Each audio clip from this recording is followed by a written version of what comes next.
V qayıq çaya müəyyən bir alfa bucağı altında daxil olub. Aha, burada da çay gördüyümüz kimi bu istiqamətdə sürətini göstərmişəm. V çay və yaxud da V axın da deyə bilər. Heç bir problem yoxdur. İndi nə etmək lazımdır? Qeyd etdiyim kimi proyeksiyaya baxmaq lazımdır. X ox üzrə proyeksiyamı və Y ox üzrə proyeksiyamı göstərəcəm. Gəlin baxın.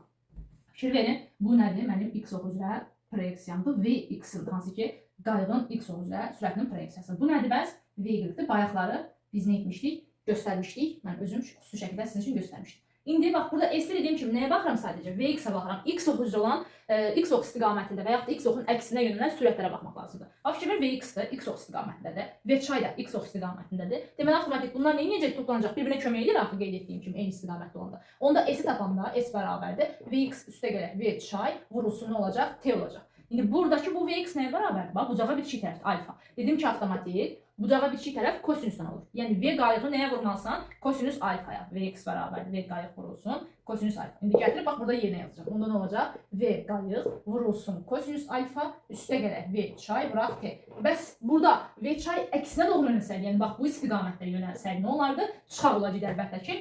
Çünki nə edir? Bir-birinə maneçilik törədir. Məsələn, Vx bu tərəfdədir. Gördüyüm kimi qayığın sürətinin X ox üzrə proyeksiyası. V çay nədir? Əksinədir. Nə edir avtomatik V çay? Onun sürətini azaldır.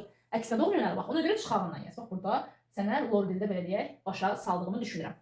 Bəs buradakı bu V-dir nə işimizə yarayır müəllim? Bunu soruşsaq, buna əvvəlki qaydada dedim ki, zaten T bərabər nədir? D bölünsün V-dir. Bu çayı ötüb keçmə müddətidir. Aha. Onda D bölünsün, V-in yerinə yazacaqsan avtomatik. V vuraq sinüs alfa, V qayıq vuraq sinüs alfa. Çünki bucağa, burada da alfadır, bax bu V də buradadır. Bucağa bitişik olan tərəf deyil. Deməli avtomatik nə yazmalısan? V qayıq vuraq sinüs alfa yazmalısan. V-in yerinə.